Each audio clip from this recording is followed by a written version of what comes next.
It's not a celebration in China, but rather a celebration of China. Yet the only connection some of these people have with the world's second most populated country is their lineage.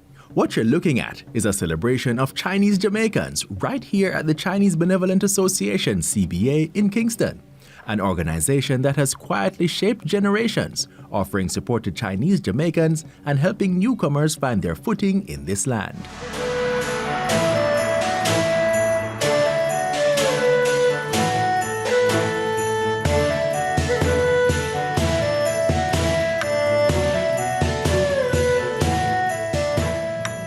They are another small yet impactful group knitted into the fabric of Jamaican society, and like many, their story begins with migration. After the abolition of slavery in 1830s or wherever, the plantation owners needed workers to go into the cane field because I guess not too many former slaves wanted to go back. So they devised a scheme where they get laborers from China who came out here as indentured laborers.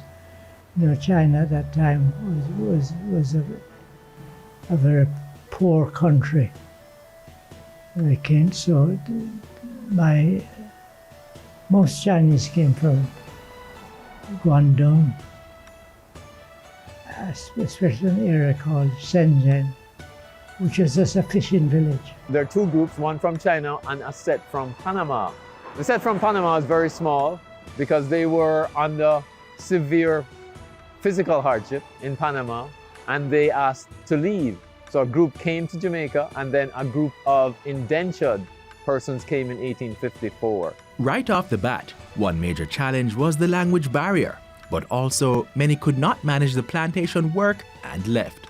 The arduous and demeaning conditions led to the Chinese inventing work for themselves. And the Chinese took advantage of the situation that they saw that was open to them, and they went into retailing.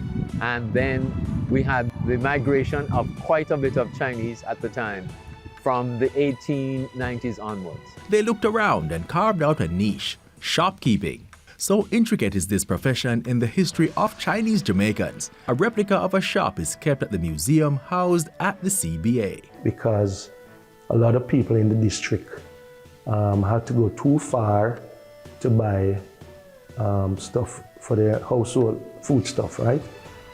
So they try to sell every little thing, basic food items, that the community would support them.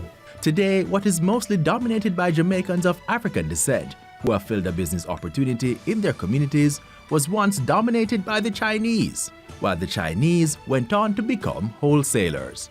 They also branched off into bakeries. But they didn't just satisfy themselves with small businesses. They saw that upward mobility at that time was not destined for them, and so they created their own path. The banks were still controlled by foreigners, and they had just had much difficulty in getting finances. So the Chinese developed their own system within the community. And many will agree, it is one of the Chinese Jamaicans' admirable qualities, the ability to bond and build from nothing when the major players have closed their door in one's face. So that from shopkeeping, you know, I have hotel owners, restaurant owners, academics, religious people.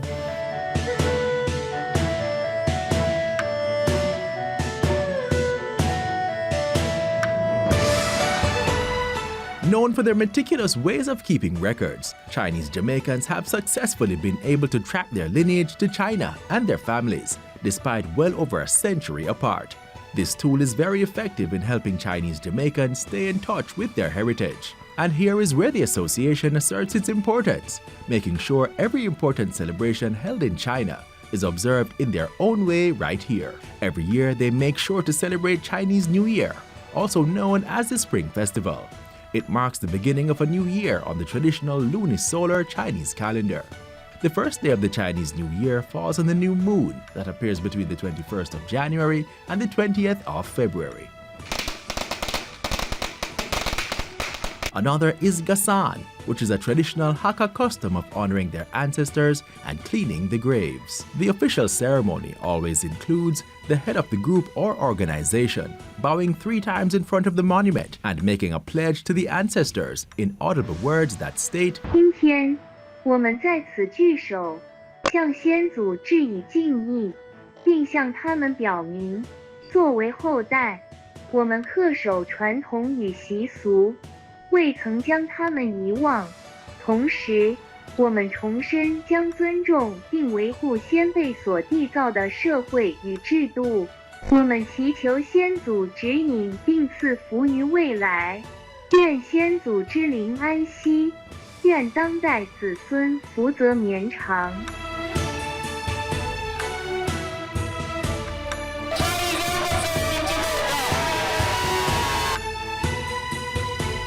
Festivities also include dragon boat races,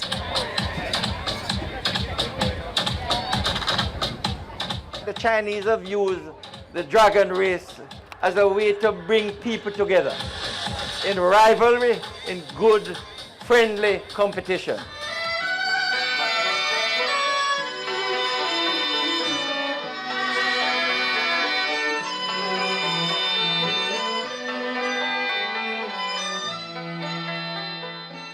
The Chinese Benevolent Association also offers Tai Chi classes, an ancient Chinese practice that is effectively used as exercise for health of mind and the body.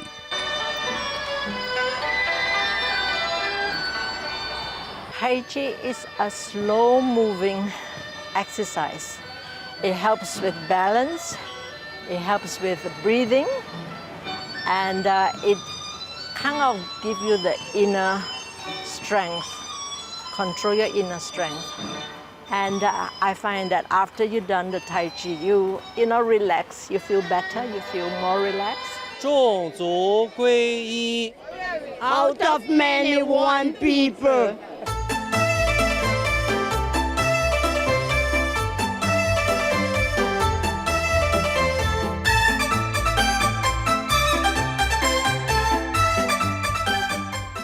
The Chinese Jamaican culture is also kept alive through the foods prepared. The CBA puts on Night Market, a celebration of authentic Chinese dishes, making it known that Chinese food is not just sweet and sour chicken.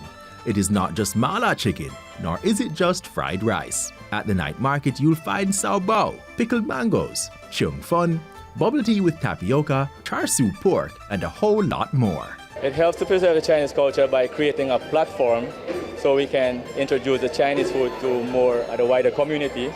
So even to our youngsters, them to keep going with the culture.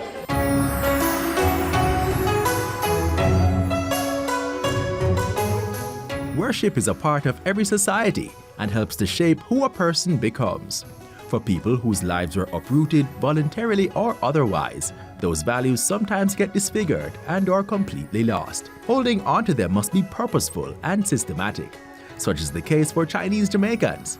In China, worship presents itself through ancestral veneration, something like what you saw at the Gasan ceremony earlier.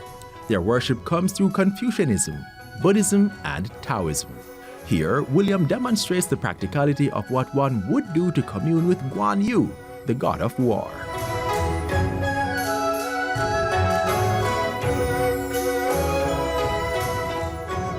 But remember, we spoke of migration and multiculturalism. These too have found their way into the religious faculty of Chinese Jamaicans. For instance, many of them became Catholics. This is Sister Marie Chin. She was the sister-in-law of Professor Anthony Chen and a member of the Sisters of Mercy, an order of nuns, and was intricate in setting up some of Jamaica's most prestigious schools. And here at the Jamaica Chinese Christian Church, they carry the tenets of the general Christian faith, believing in the Father, Son, and the Holy Ghost. And if you listen carefully,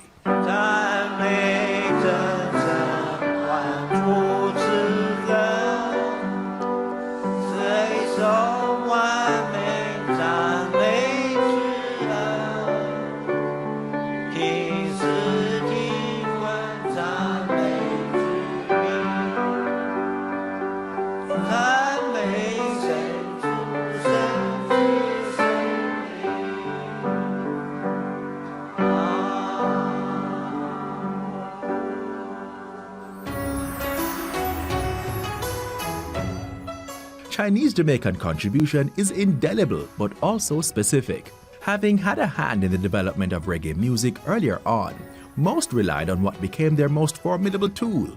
Realizing how valuable education was, they not only acquired it but dominated in it. They also went into education, setting up and teaching at Alpha Academy, Mount Alvernia High School in Montego Bay, and Immaculate Conception High School, becoming doctors, professors, and many other professions in service to Jamaica. And having the foundation from earlier on, they also dominated in business. Lasco, for instance, was started by Lascelles Chin, who started by selling black pepper from his home. And look, see how he has developed. There is National Continental Bakery, which started as a small bakery in Balaclava and developed into National Bakery, or island-wide. As an offshoot of that, the family has gone into hotel management and is the biggest hotel conglomerate in Jamaica, and have gone into distribution of chicken, Caribbean broilers. In preserving their heritage, Chinese Jamaicans have helped shape Jamaica itself, a reminder that our strength has always come from the many stories that make us one people.